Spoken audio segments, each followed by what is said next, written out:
Palabra Fiel presenta Un despertar en la palabra con Leonel Obispo.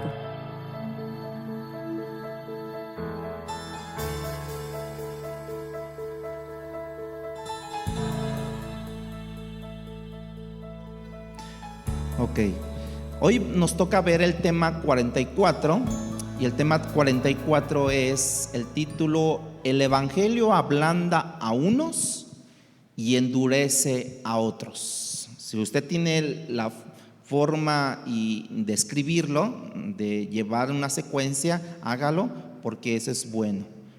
El Evangelio ablanda a unos y endurece a otros. Ahora, quiero recordarles dónde nos quedamos la semana pasada, ¿sí? Si se dan cuenta, estamos estudiando el libro de Hechos de los Apóstoles, estamos estudiando versículo por versículo. Así es que vaya abriendo su Biblia en el libro de Hechos, capítulo 17. Hoy vamos a hablar sobre esto, ¿sí? Pero quiero comentarles dónde nos quedamos la semana pasada, ¿sí? Y la semana pasada precisamente nos quedamos donde el apóstol Pablo llegó a Filipo con su grupo misionero, que era Silas, era Timoteo, Pablo, y entonces podemos ver que allí entre Silas, Lucas, Timoteo y Pablo estaban allí. Dice que llegaron a un río, que Dios abrió el corazón de Lidia, aquella mujer vendedora de púrpura, de la tela púrpura. Dios hizo una obra en ese lugar, en esa orilla del río. Aparentemente en Filipo no había una sinagoga compuesta básicamente por 10 hombres, no había ni eso. Pablo tuvo la oportunidad con los demás hermanos que le acompañaban, que en este caso era Silas, Lucas y Timoteo, de predicar y proclamar el evangelio en aquel río, en aquel lugar donde estaban las mujeres juntamente con Lidia, estaban orando. Lamentablemente, Pablo en aquella ciudad fue perseguido, fue azotado junto con Silas, dice la Biblia, fue echado a la cárcel. Eventualmente vimos que fue liberado de la cárcel, pero podemos ver otra vez que la predicación resultó la persecución para aquellos que pudiéramos llamarles embajadores del Evangelio de Cristo. Y cuando tú lees el libro de los Hechos y luego miras la historia de la iglesia, parece que como que la fórmula más efectiva de proclamar el Evangelio es a través de la persecución que siempre se ejerce sobre la iglesia. Como lo hemos dicho, el libro de los Hechos cubre 30 años de historia.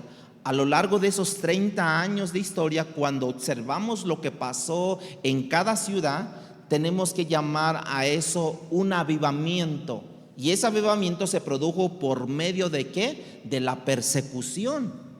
¿Cuántos están avivosos ahorita, hermanos? Amén. ¿O están durmiendo? ¿O ya se están allí como que buscando la forma, la silla para... aquí es donde quería estar.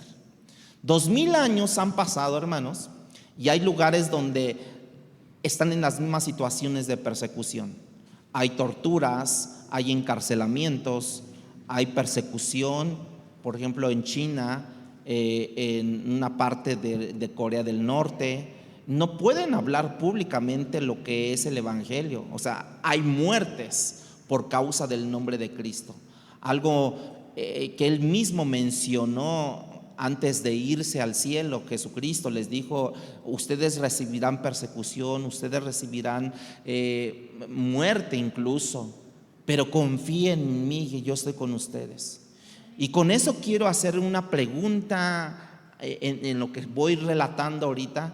¿Por qué el Evangelio, que confiere fe en unos, ¿sí? El mismo Evangelio es el mismo mensaje, la misma palabra, con el mismo poder, con la misma esencia del Espíritu Santo? Como que en unos lo toman bien, lo abrazan el Evangelio, y otros lo rechazan el Evangelio. Y lo rechazan de una forma violenta, como les he dicho, de una forma violenta que hay persecución por predicar el evangelio, ¿no? Entonces, de otra manera, esa es mi pregunta que yo me tengo que hacer, pero esa es la razón por la que hemos usado esa expresión que el evangelio es como fuego que derrite la cera. El evangelio es como el fuego que derrite la cera, pero que endurece al ladrillo. Si se dan cuenta, ¿no? ¿Cómo hacen los ladrillos?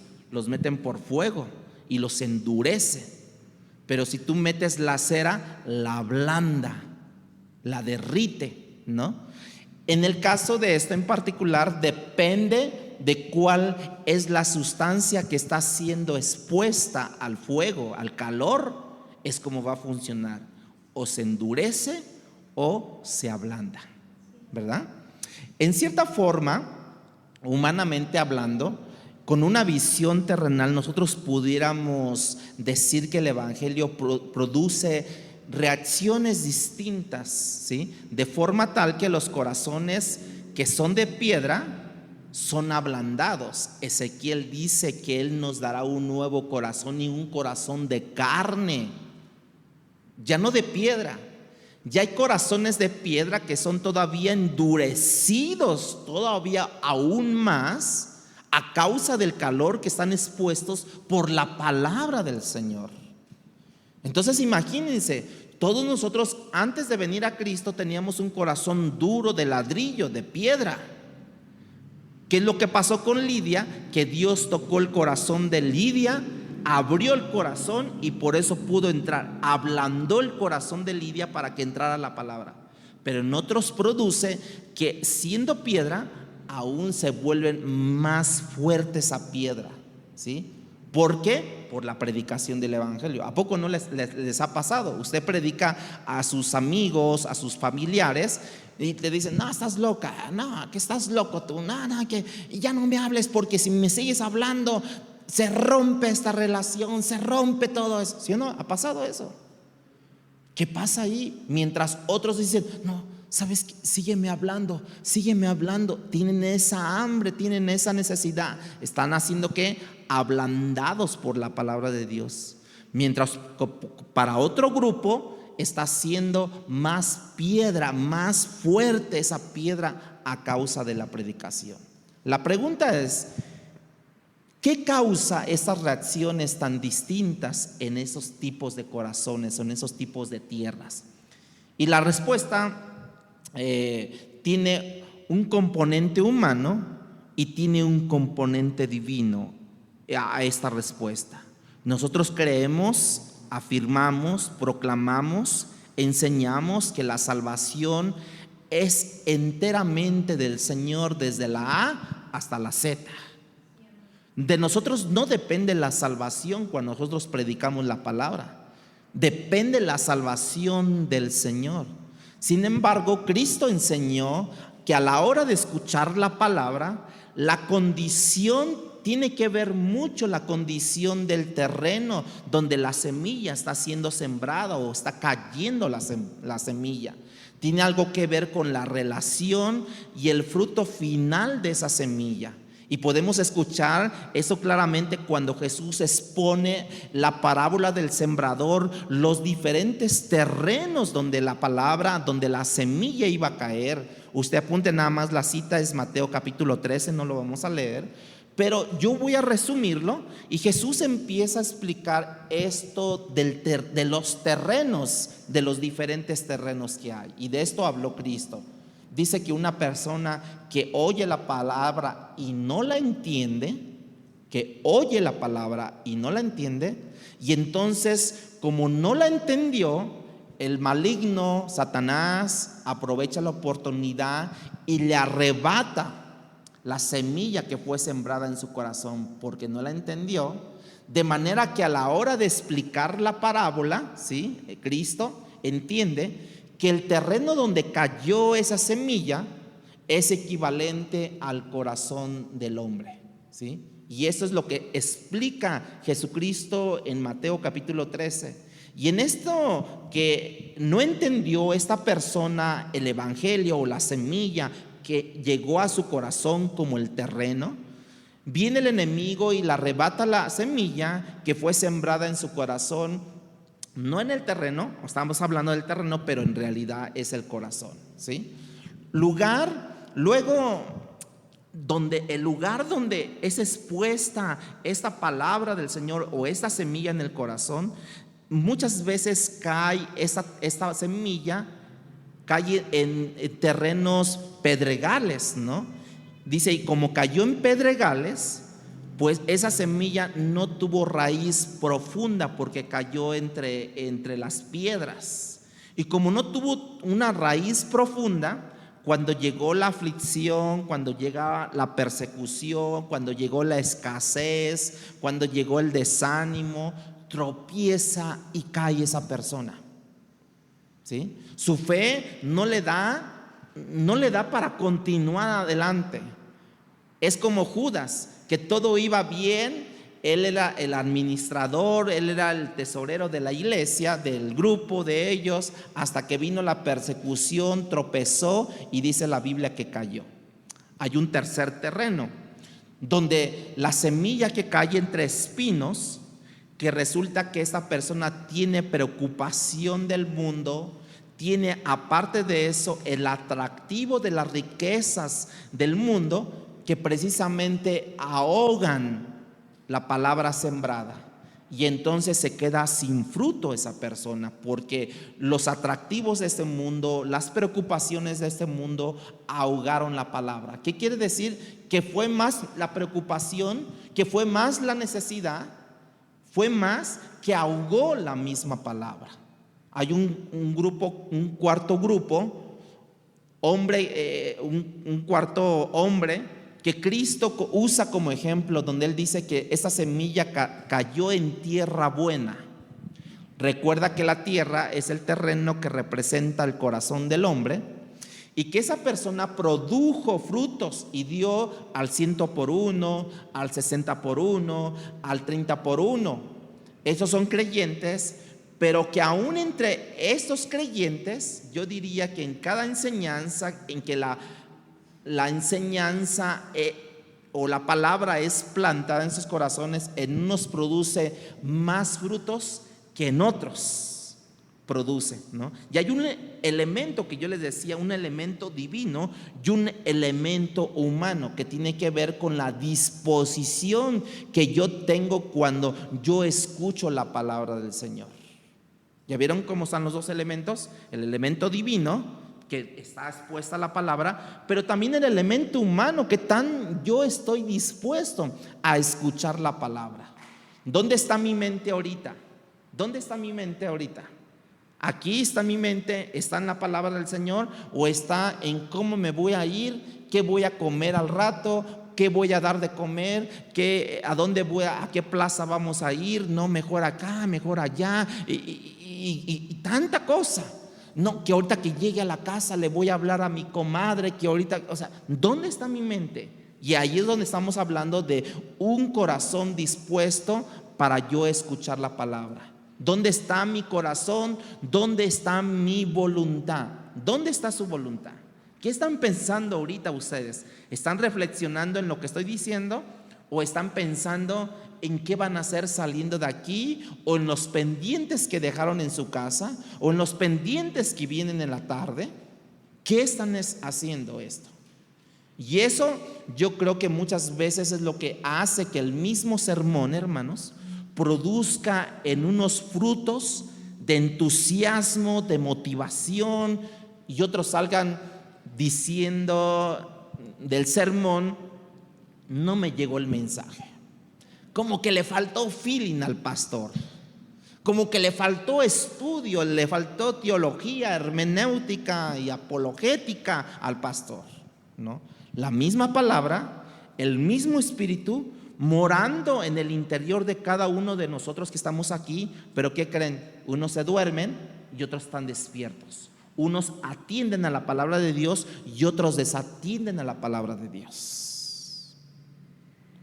Bueno, en la historia de hoy vamos a encontrar que en la ciudad de Tesalónica, donde les digo en Hechos capítulo 17, en esta ciudad de Tesalónica donde Pablo se encuentra ahora, que viajó de Filipo a Tesalónica, cuando él predicó allí, la predicación causó para unos alboroto en esta ciudad, ¿sí? Sin embargo, cuando él llega en la próxima ciudad, que no lo vamos a ver hoy, lo vamos a ver para la otra semana, que es en la ciudad de Berea, que los bereanos, los de allí, cuando llegó Pablo, llegó predicando la palabra que produjo en ellos una sed, un ablandamiento por la palabra de Dios.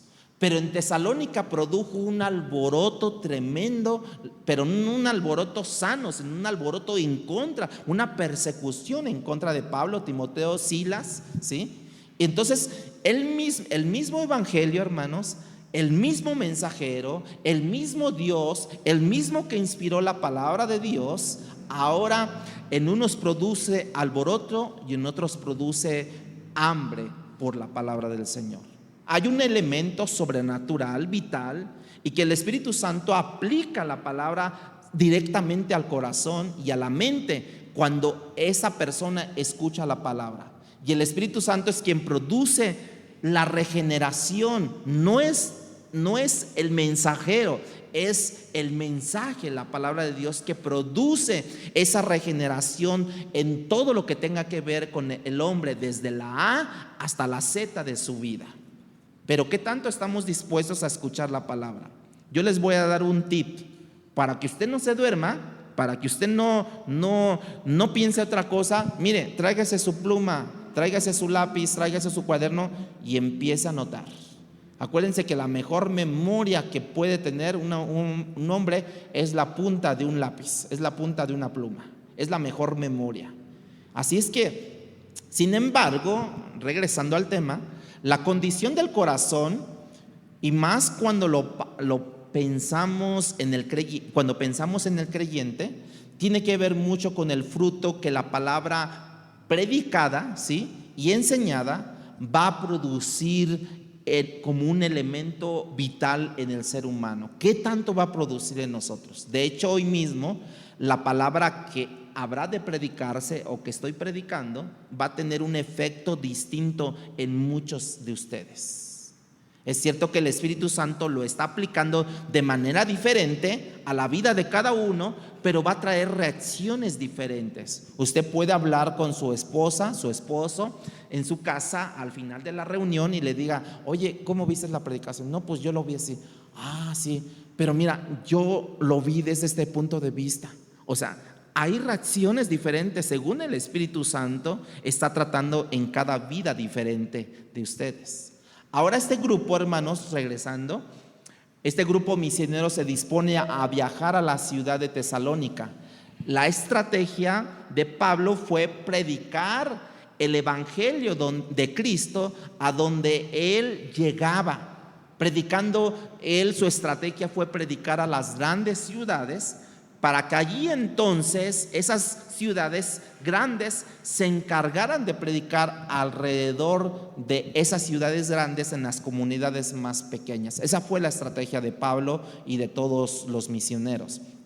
Tesalónica estaba como a 60 kilómetros de Filipo, y en esa ocasión no había, si se da cuenta, trenes, no había carros, no había otro tipo de transportación que no fuera caballos, burros o mulas, ¿verdad? No había otra transportación. 160 kilómetros. 160 kilómetros. Estamos hablando más o menos como de aquí a 160 kilómetros. Como de aquí a Tlacomulco, por así decirlo, más o menos. No, yo creo que hasta más, un poquito más lejos. Pero imagínense que se fueran a Tlacomulco caminando, porque no había trenes, no había carros, autobuses, buses, no había nada de eso, sino que había puro caballo y todo eso. Entonces, Macedonia, diríamos que, ¿se acuerdan que tuvo un sueño Pablo de un macedonio que le dijo: ven, ayúdanos? Y no tardó en ir, pero Macedonia diríamos que era toda esa región, ¿no? Tesalónica era una ciudad más importante, pero Macedonia era toda esa región, ¿sí? Llegaron a Tesalónica, la ciudad más poblada, que fue considerada como la capital del país o de esa región, ¿no? Eso te los digo nada más como un tipo de trasfondo. Ahora sí vamos a leer Hechos capítulo 17, versículo del 1 al 3, nada más. Por ahorita. Y quiero que tenga a la mano su lápiz para poder subrayar ciertas palabras en su Biblia. ¿Sí? Dice, pasando por Anfípolis y Apolonia. Bueno, eso es como que son nombres como que si quiere tener otro hijo, ya tiene un nombre por ahí que ponerle. Anfípolis. Anfípolis, ven. O Apolonia, ven, ¿no?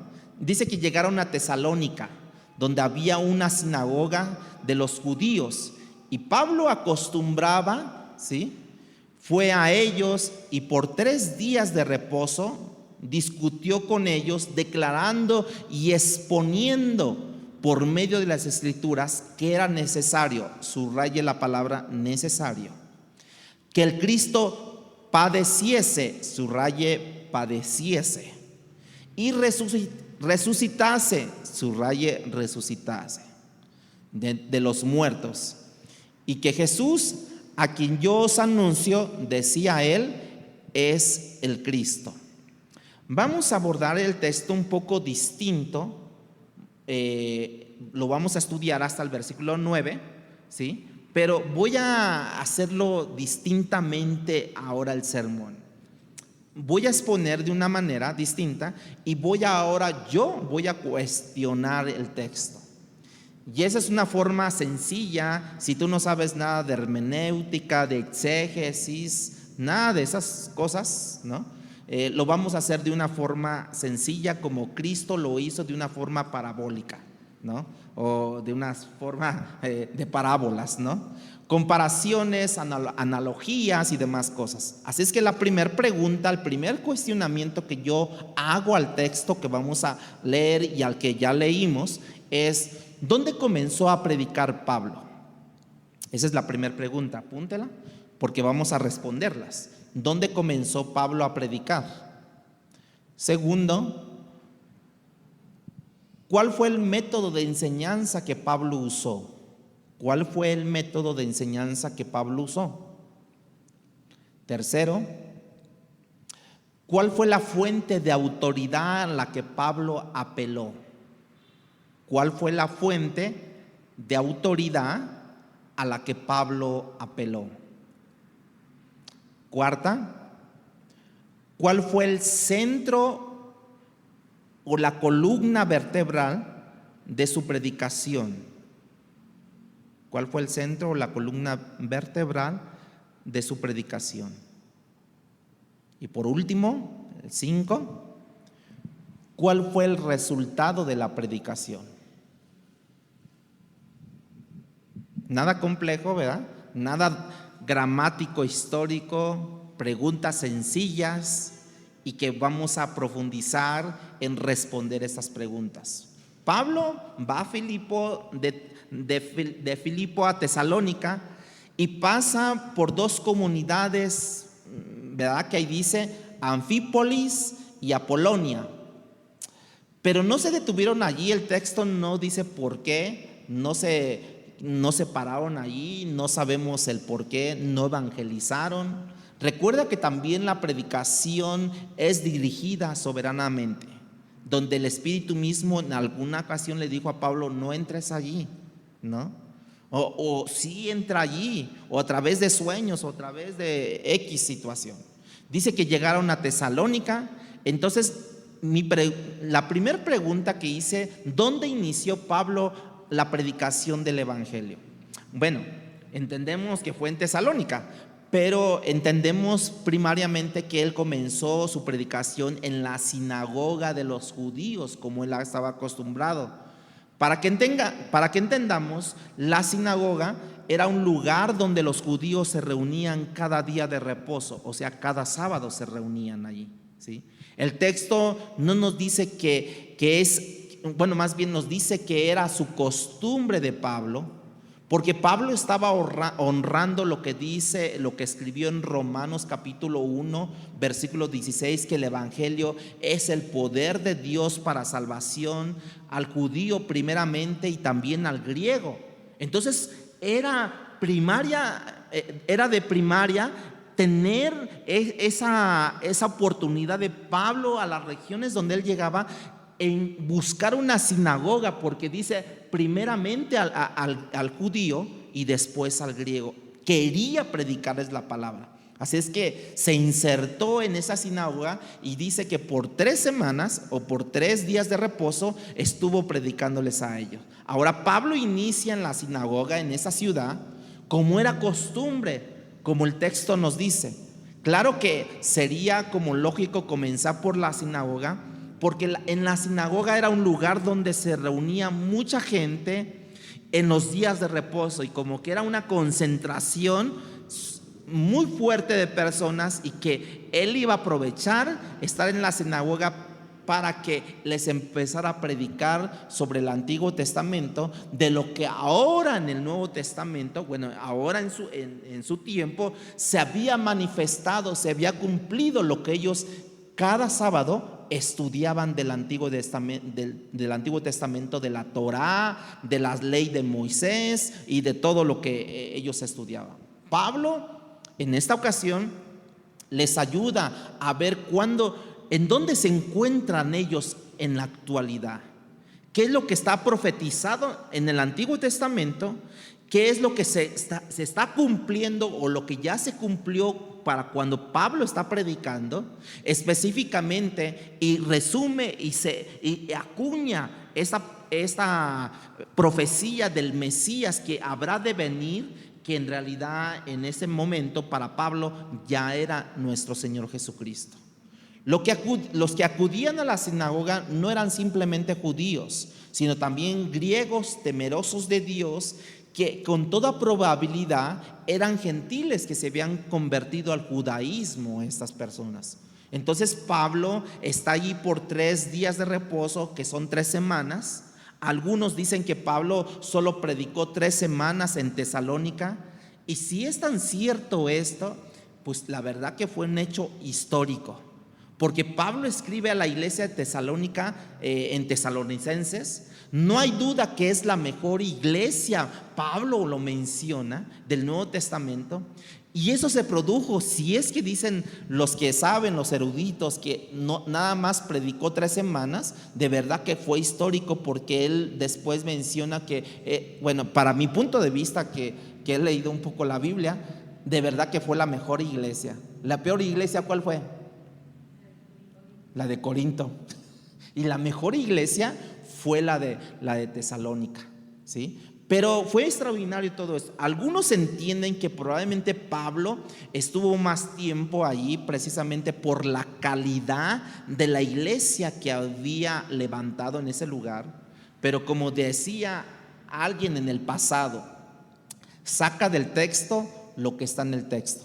Y si nos dice el texto que por 3 días de reposo, pues nos quedamos con 3 días de reposo, que son 3 semanas más o menos. Pregunta número 2. ¿Cuál fue el método de enseñanza que Pablo usó? ¿Sí?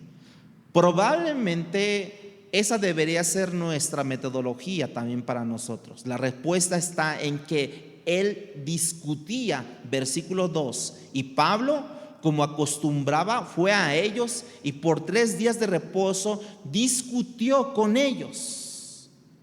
La Nueva Traducción Viviente dice que razonaba con ellos. Ahí la palabra discutir no es la que nosotros utilizamos aquí en el occidente.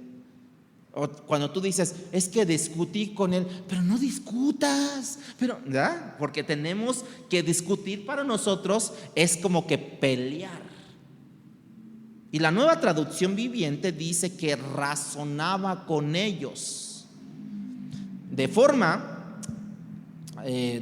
tal que probablemente Pablo no estaba predicando como un monólogo, o sea, como lo estoy haciendo ahorita yo, ¿no? Como un monólogo, que yo hablo y ustedes escuchan, ustedes escriben y ustedes se duermen. No, ahí no pasaba eso. Sino que estaba compartiendo Pablo y a la vez ellos haciendo preguntas a Pablo. O sea, cada vez que Pablo decía, y Cristo resucitó, y levantaba por allí el hermano Apolonio, levantaba la mano. Pablo, ¿cómo es que resucitó Cristo? Y entonces Pablo respondía, resucitó porque estaba escrito que se levantaría en el tercer día. Y así era de una forma por eso dice que razonaba con ellos, discutía con ellos. Eso es discutir, ¿no? En el contexto de la palabra griega, discutir es razonar. Quizás estaba siendo constantemente interrumpido con preguntas, ¿no? El punto es que Pablo razonó con ellos, lo que fue vital para ellos, porque si Pablo no razona con ellos, si nosotros no tenemos, hermanos, si nosotros no tenemos como que la sustancia de lo que es el evangelio para razonar con los demás, nosotros no podemos mostrar nuestra fe de una fe racional. ¿Cuál es la fe racional? La fe de entendimiento, que yo entiendo, porque de tal manera amó Dios al mundo, que dio su Hijo unigénito para que todo aquel que crea no se pierda, mas tenga vida eterna. ¿Cómo yo entro en un razonamiento en ese texto de la Biblia y lo enseño a otras personas? Entonces Pablo razonaba ahí con ellos. La palabra que aparece allí como discutir, que ya la dije, es una palabra griega que es dialogomai, que en el griego ya por deducción entendemos que era una palabra que significa la palabra diálogo. Él dialogaba con la gente, razonaba, pero es traducida como discutió o razonó con ellos, porque no tiene la misma connotación en nuestro idioma con el discutir. En el original la idea es que tú presentes en el original, esta palabra discutir da la idea como que tú presentes argumento de lo que estás hablando. Presenta un argumento. Por ejemplo, no sé, a lo mejor Eduardo, ¿no? Una vez, ¿no? A lo mejor estás a cargo de una flotilla de camionetas y que se ponchó la llanta, ¿no? Entonces te tienen que dar un argumento. ¿Por qué se ponchó la llanta? ¿Quién sabe? Se explotó. No, pero ¿cómo explotó? Bueno, mira, lo que pasa es que caí en un bache y ese bache hizo que se moviera la camioneta y como que el pivote, y te pueden dar ciertos argumentos. Bueno, Pablo estaba con ellos. Si nosotros no tenemos esa capacidad de argumentar la fe que hemos creído, hermanos, mira, nos van a dar el baile los testigos de Jehová, los mormones, todas las sectas. Pero, hermanos, aquí la forma original es que nosotros presentemos argumentos de lo que hemos creído. Y el mismo apóstol Pedro lo dice en su primera carta, en capítulo 3, versículo 15, anótenlo, que nosotros deberíamos estar siempre preparados para presentar defensa de la fe que hay en nosotros. ¿Cómo debemos de estar nosotros? Preparados para presentar defensa de la fe que hay en nosotros. Primera de Pedro, capítulo 3, versículo 15. Siempre preparados, siempre listos para presentar apología, defensa de lo que hay en nosotros, de lo que hemos creído. Ahora, si la salvación es completamente del Señor, como que me hago otra pregunta, como que ¿para qué hago apologética? ¿Para qué presento defensa de mi fe si la salvación es del Señor? ¿Para qué presento la fe? Al final del camino es que Dios determina la salvación de los hombres. Eso sería una buena pregunta y unas buenas respuestas que darnos. Por un lado, ahí van mis respuestas.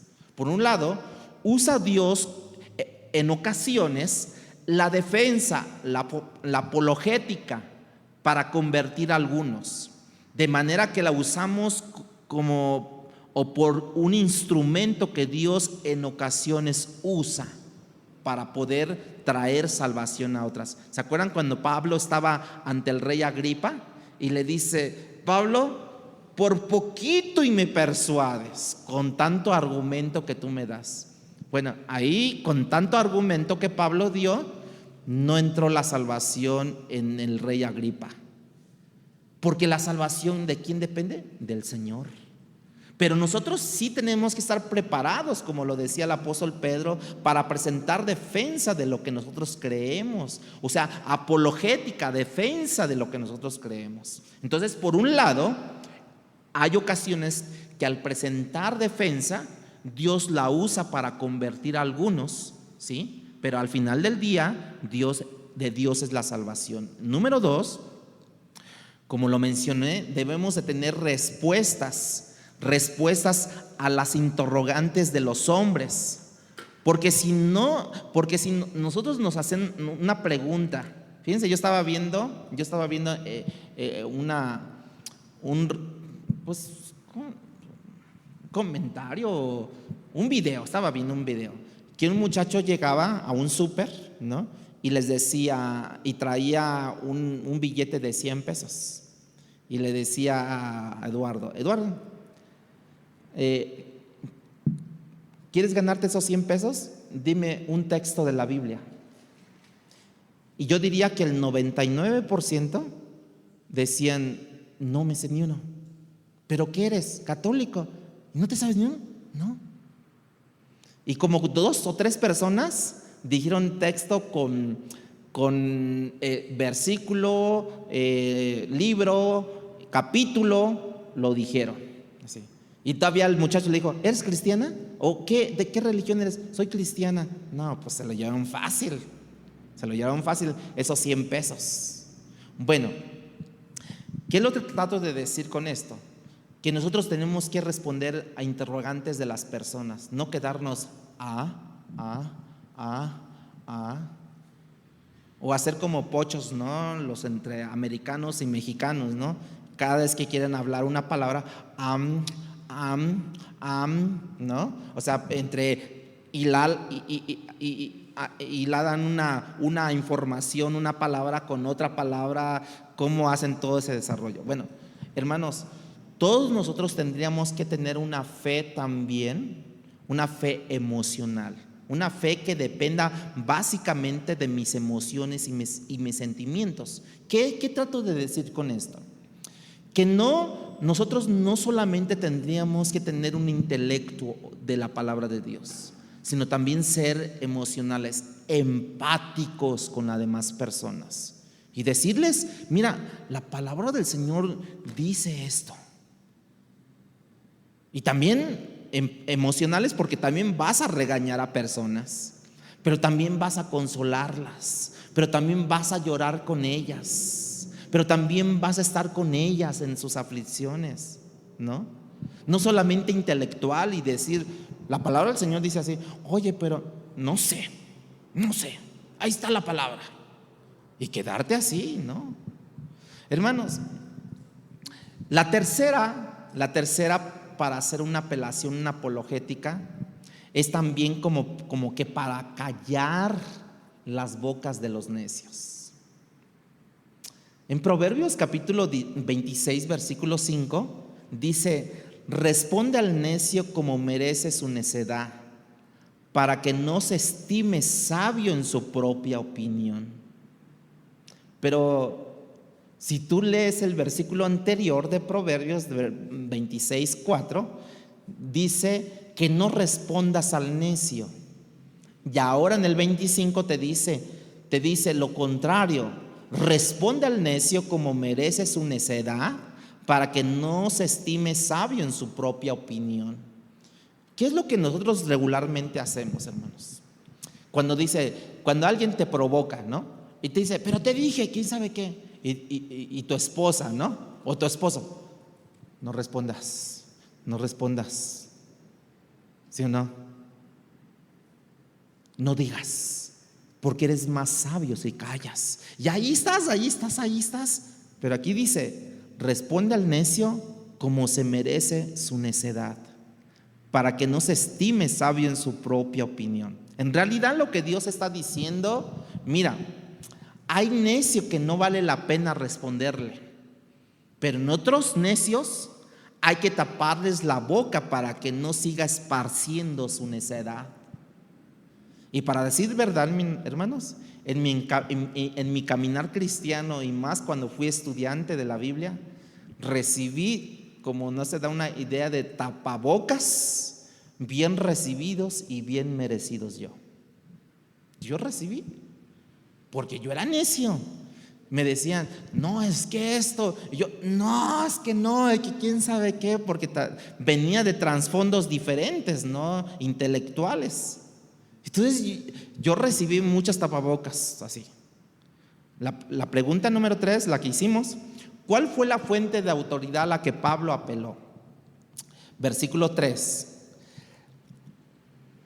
dice que él estaba exponiendo las escrituras. Dice, declarando y exponiendo por medio de las escrituras que era necesario que el Cristo padeciese, versículo 3, y resucitase de los muertos, y a Jesús, a quien yo os anuncio, decía él, o sea Pablo, es el Cristo. El texto no nos dice que Pablo usó argumentos filosóficos como él usó en Atenas, como lo vamos a ver en 2 semanas, yo creo que probablemente, y en donde Pablo estuvo y no se fundó ni una iglesia en Atenas, no se fundó, donde muy pocas personas creyeron. Cuando se salió de Atenas, salió para Corinto y demás. Pero recuerda, hermano, que no dice la palabra de Dios que el oír viene y el oír viene por argumentos filosóficos. No. Bien dice la Biblia que viene por el oír la palabra de Cristo, la palabra del Señor, la palabra de Cristo, Romanos 10:17. Así que Pablo entiende que la palabra de Dios es una extensión de su ser, hermanos. ¿De quién? ¿De qué ser? De Dios. Es una extensión del ser de Dios, de su misma esencia es la palabra de Dios. Cuando la Biblia habla, Dios habla. Cuando las escrituras hablan lo que las escrituras dicen, Dios dice. Cuando Dios habla, las cosas ocurren, porque es su palabra viva y eficaz. El cielo y la tierra pasarán, pero mis palabras, ¿qué dice? Permanecerán. Ahora, ¿por qué Pablo rechaza la sabiduría humana? Porque tiene que ver con una forma terrenal y temporal de ver la vida y vivir la vida temporalmente. La sabiduría humana siempre tiene como que una cosmovisión, de una forma de ver el mundo centrada en el hombre completamente y no en Dios, hermanos. La sabiduría humana tiene un conocimiento parcial, y ese conocimiento parcial precisamente de la sabiduría humana está distorsionada por la caída de Adán y Eva a un principio en el jardín del Edén. La sabiduría humana tiene que ver con un entendimiento totalmente materialista que valora las cosas de este mundo por encima de las cosas del mundo venidero, y disfruta las cosas temporales y no le da valor a las cosas eternas que es en Cristo Jesús. Mucha gente podría venir a la iglesia el día de hoy, ¿pero por qué? Porque no le dio valor a las cosas eternas. Le dio más valor a las quesadillas del Xochimilco, a los juegos mecánicos de Chapultepec, ¿no? A los animalitos del zoológico de Chapultepec. Le dio más valor a eso que venir a la iglesia, hermanos. Incluso le dio más valor a su enfermedad que a las cosas eternas. La sabiduría humana dice: hay diferentes caminos para llegar a Dios. Aquí en la casa puedo escuchar enseñanzas, prendo la tele hoy por la tecnología, pongo mi celular y escucho una enseñanza, pongo mi celular y escucho alabanzas al Señor.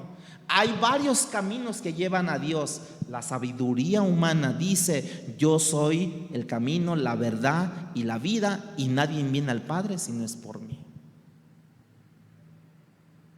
Desde tu cama estás escuchando las alabanzas. ¿Qué esfuerzo hay? Desde tu cama estás hasta con los brazos así. Estás escuchando las enseñanzas. ¿Qué esfuerzo hay, hermanos? ¿Entiendes por qué Pablo escribió y discutió y basó su apologética en las Escrituras? Dice: yo vine declarando y exponiendo las Escrituras, que era necesario, versículo 3, necesario que el Cristo padeciese y resucitase también de entre los muertos. Y allí entramos a la pregunta 4. ¿Cuál fue el centro o la columna vertebral de su predicación de Pablo? ¿Cuál fue el centro? Pablo abrió las Escrituras a los tesalonicenses y presentó evidencias. ¿Qué? ¿Cuáles eran las evidencias? Que era necesario que el Cristo padeciese, resucitase de entre los muertos, y que Jesucristo, a quien yo os anuncio, es el Cristo. Bueno, dice que era necesario. Esas dos cosas iban a ocurrir, pero ambas ya habían sido profetizadas. Y por eso en la sinagoga entendía que iba a padecer, iba a morir, iba a resucitar. Ya sabían eso, lo estaban leyendo, pero no entendían esas cosas profetizadas por los profetas de Dios. La cruz de Cristo, hermanos, era necesaria porque había una deuda moral con Dios abierta desde el jardín del Edén con Adán y Eva. Y esa deuda moral vino a ser pagada precisamente por Cristo. Y si la deuda era infinita, asimismo el pago, el valor fue infinito, que fue la sangre derramada en la cruz del Calvario por nosotros. La cruz de Cristo era necesaria porque nos mostró cómo Cristo llevó en sus hombros la culpa que era tuya, la culpa que era mía, la llevó sobre sus hombros. Eso también debería producir un sentido en nosotros de gratitud que nos lleve a servirle en la eternidad por lo que Él hizo, por lo que Él pagó, por lo que Él incluso me evitó que yo sufriera, hermanos. Porque ahora en Cristo entendemos que fue necesario eso. Era necesaria para aplacar la ira de Dios. Acuérdense que Dios estaba airado con el mundo. Dios estaba sumamente airado por el pecado del hombre. Y sigue estando en aquellos que no han recibido a Cristo. Sigue airado por el pecado que ellos están teniendo en su posición. Y por eso Pablo dice en Romanos capítulo 1 versículo 18: porque la ira de Dios se revela desde el cielo contra toda impiedad y injusticia de los hombres que detienen con injusticia la verdad de Cristo. Dios entonces mandó a su Hijo para aplacar su ira contra aquellos que recibirían el evangelio que eres tú y yo. Ya no tengo enemistad con Dios. Dios ya no está enojado conmigo. ¿Por qué? Porque la sangre de Cristo aplacó la ira que Dios tenía en contra de mí cuando yo recibí a Cristo como mi único y suficiente Salvador. Entonces ahora yo tuve un encuentro con Dios. Él me aceptó como hijo, yo le acepté como padre, y ahora hay una comunión, ya no hay enemistad. Él trajo amistad con el hombre a través de Jesucristo en la cruz del Calvario. ¿Cuántos pueden decir amén? La cruz fue necesaria porque ahí es donde mejor Dios mostró su amor infinito por nosotros. Él dio a su Hijo en la cruz. Ninguno de nosotros daríamos a ninguno de nuestros hijos, a ninguno de nuestros nietos daríamos de verdad. Y más por gente que al final del día es una gente rebelde, gente que ni siquiera reconoce que tú diste algo por ellos. Cuando tú les das, por ejemplo, algo a tus hijos, ¿tú qué esperas de tus hijos que te digan? ¿Tú qué esperas?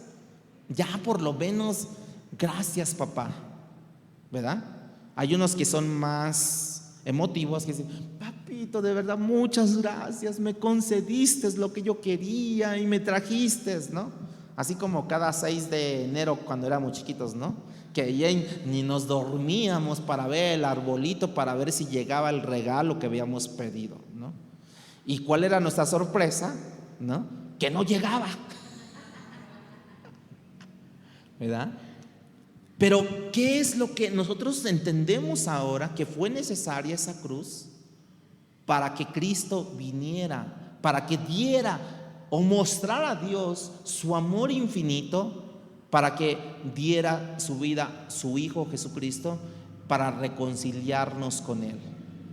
Fue necesaria la cruz porque ese es el lugar en donde la justicia de Dios y el amor de Dios se encuentran. La justicia por un lado, estoy airado, y el amor que detiene la justicia de Dios. De verdad que si nosotros fuéramos juzgados por lo que hacemos, de verdad estuviéramos mal, ya destruidos. Bueno, y entonces usted dice, entonces ¿por qué hay mucha gente que incrédula sin Cristo y siguen andando? Es más, prosperan, es más, les va re bien, es más, se llevan bien con sus hijos y sus hijos no son malos. Bueno, al final del día, Dios no va a juzgar qué tan moral fuiste en esa tierra, sino más bien qué tan obediente fuiste a reconocer a su Hijo Jesucristo, a dar su vida por nosotros, en rescate por el mundo. Eso es lo que Dios va a juzgar, ¿sí? Dos conceptos que en nuestra economía humana son divorciados. ¿Cuáles son esos dos conceptos? Precisamente el concepto de que por un lado Dios aplica justicia y por otro lado Dios siendo amoroso. Cuando nosotros entendemos esto, cuando amo no aplico la justicia. En el carácter de Dios, hermanos, ambas coexisten, la justicia y el amor. Muchos dicen, cuando vienen a Cristo, ¿no? Cuando vienen a Cristo, regularmente mucha gente viene en necesidad espiritual, emocional, ¿no? Incluso mucha gente viene en necesidad física, ¿no? Y entonces nosotros les predicamos y les decimos, mira, Dios tan amoroso fue para tu vida. Porque Dios te trajo, a lo mejor ya te trajo sin una mano, ¿no? Porque por un accidente y por eso aceptaste a Cristo. Mira, Dios fue tan amoroso. Y entonces la gente te dice, no fue tan amoroso, fue un Dios de justicia, porque me quitó mi brazo. Y nosotros decimos, no, fue amoroso, no, fue justicia. Entonces ya nosotros tenemos que entender, mira, sí fue justo, pero a la vez fue amoroso, porque las dos cosas coexisten en Dios. Si Dios no te hubiera quitado el brazo, o si no te hubiera pasado nada, nunca hubieras venido a los pies de Cristo. Por eso dice la Biblia, es preferible que entres tuerto, manco, cojo, pero al reino de los cielos, y no que te vayas al infierno con todos tus miembros. Por otro lado, dije que la cruz, que era necesaria la cruz, ¿no? El padecimiento. Pero por otro lado, dijimos en ese versículo que les dije, subrayen, había la resurrección, que resucitó. No solamente el padecimiento de Cristo en la cruz, sino que fue también necesaria la resurrección. Pablo lo dice, era necesario que padeciese y que resucitase. ¿Por qué? Porque un redentor muerto no sirve para nada, hermanos. Es más, no me sirve de nada un redentor muerto. Pablo dice a los Corintios en su primera carta, en el capítulo 15, que si Cristo no hubiese resucitado, nosotros estaríamos en nuestros delitos y pecados y estaríamos creyendo y viviendo una vida que no pasa nada de este mundo. O sea que estaríamos en una vida en vano viviendo si Cristo no hubiese resucitado. El mismo Mesías que ustedes hablan o leen, les decía Pablo allí en Tesalónica, allí en la sinagoga, el mismo Mesías que ustedes hablan o leen es el mismo Jesús y Cristo que hoy les predico. Y la pregunta número 5 allí es, ¿cuál fue el resultado de la predicación de Pablo? Bueno, hubo dos resultados en la predicación de Pablo.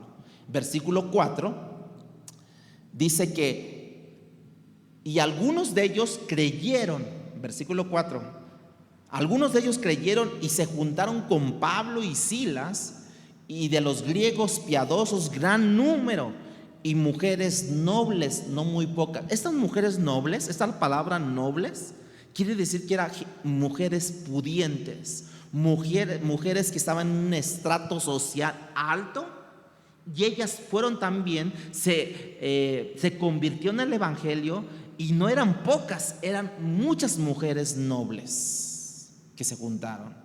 Muchos griegos piadosos, gran número de ellos, se convirtieron al estar escuchando la predicación de Pablo. Por eso, ¿cuál fue el resultado de la predicación? Bueno, por un lado fue eso, un grupo que creyó en Cristo, como ya lo mencioné en el versículo 4, griegos piadosos, mujeres nobles, muchos judíos tal vez también, pero también otro grupo produjo un alboroto, produjo dos cosas como resultado la predicación. Por uno, creyeron la conversión, y el otro grupo produjo alboroto. Por eso es lo que la predicación para unos ablanda y para otros endurece, dependiendo el material que tú metas sobre el fuego. Metes cera, será ablandada. Metes ladrillo, será más fuerte, se pondrá más piedra. En el versículo 5 de que estamos leyendo, de Hechos 17:5, dice: entonces los judíos que no creían, dice que teniendo celos, tomaron consigo algunos ociosos. ¿Quiénes son los ociosos? Hombres malos, dice aquí, y juntando una turba, alborotaron la ciudad, y asaltando la casa de Jasón, procuraban sacarlos al pueblo. O sea, ¿qué pasó con estos? A otros endureció por sus celos, a otros los endureció más de lo que ya estaban allí, y que ellos agarraron o les pagaron: vamos a echar revuelta, ya saben, ¿no? Los mítines, ¿no? Vamos a echar revuelta y vámonos a Iztapalapa y vámonos con nuestras cartulinas y quién sabe qué, para que nos ponga el gobierno agua y tanto relajo. Bueno, agarraron a los ociosos, hombres malos. Fíjense, no solamente ociosos, sino hombres malos. Leemos que estos judíos, hermanos, que se llenaron de celo, fueron a la casa de Jasón, que él en su momento había hospedado a este grupo de misioneros, ¿no? Según el texto, y esa es la acusación contra Jasón. Pero lo llevan a la cárcel porque no está ni Pablo en su casa, no están ni Silas ni Timoteo. Como no estaban ellos allí, entonces tomaron a Jasón con algunos de los hermanos y los llevaron a la plaza pública, de donde eventualmente se juzgaban ese tipo de asuntos. Esto trastornó al mundo. Versículo 6, vea lo que dice versículo 6.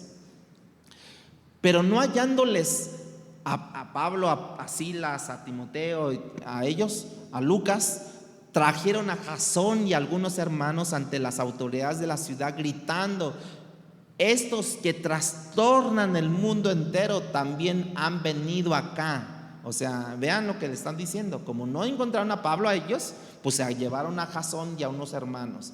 ¿Viste lo que pasa cuando se predica lo que es, hermanos? Y cuando se vive como es. Trastornaron al mundo. Esa palabra de trastornar al mundo es como si alguien pone al mundo al revés. O sea, lo ponen de cabeza para abajo. Esta gente estaba hablando de que Pablo les hablaba de un rey aparte del César. Lo quisieron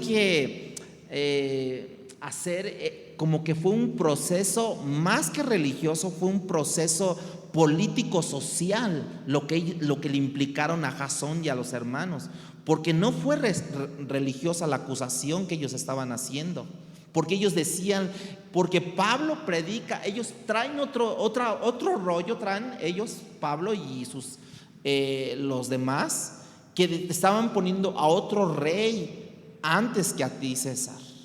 Versículo 7 dice, a los cuales Jasón ha recibido, o sea, Jasón los estaba hospedando, y todos estos contravienen los decretos del César, diciendo que no hay otro rey, Jesús. En una parte era mentira esto, porque Cristo no representaba a un rey como el César, hermanos. Jesucristo dijo, mi reino no es de este mundo. El reinado del César es eventual, es temporal, y el de Cristo es eterno, hermanos. Uno es terrenal, el otro es celestial. Un reino era puramente materialista y el otro era puramente espiritual, el reino de Cristo. Entonces, ¿cómo ellos lograron alborotar a la ciudad? El texto lo dice, que también quiere decir que les pagaban a otros revoltosos, ¿no? Unas cuantas monedas les dejaron para que hicieran un lío tremendo. Usted sabe de eso, ¿verdad? Y más aquí en la Ciudad de México. Usted sabe de eso, de esos líos. Versículo 8. Y alborotaron al pueblo y a las autoridades de la ciudad oyendo estas cosas. ¿Quiénes eran esas personas? Hombres malvados, hermanos, hombres malos, hombres ociosos. Versículo 9. Pero obtenida fianza de Jasón y de los demás, los soltaron. Imagínense, las fianzas existen más de 2000 años. O sea que no hay nada nuevo debajo del sol, ¿verdad? Roma tenía ciudades argumentadas, o más bien autogobernadas. Roma les daba ese poder más al estilo griego que romano, pero las ciudades tenían esa autoridad para cobrar fianzas, para que pueda salir en libertad, ¿no? Firmando cada 8 días, o no sé cómo le harían a Jasón, ¿no? Y a los hermanos. Pero la cuestión es que pagaron una fianza.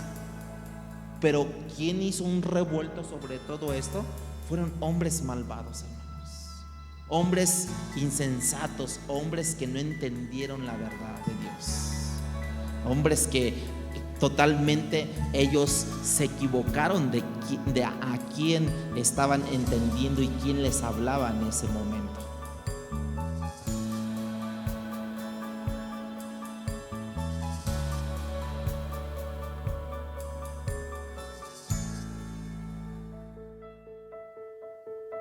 Palabra Fiel presentó Un despertar en la palabra. No olvides buscarnos en Facebook y YouTube como Iglesia Palabra Fiel CDMX y seguir las transmisiones por Zoom de cada domingo.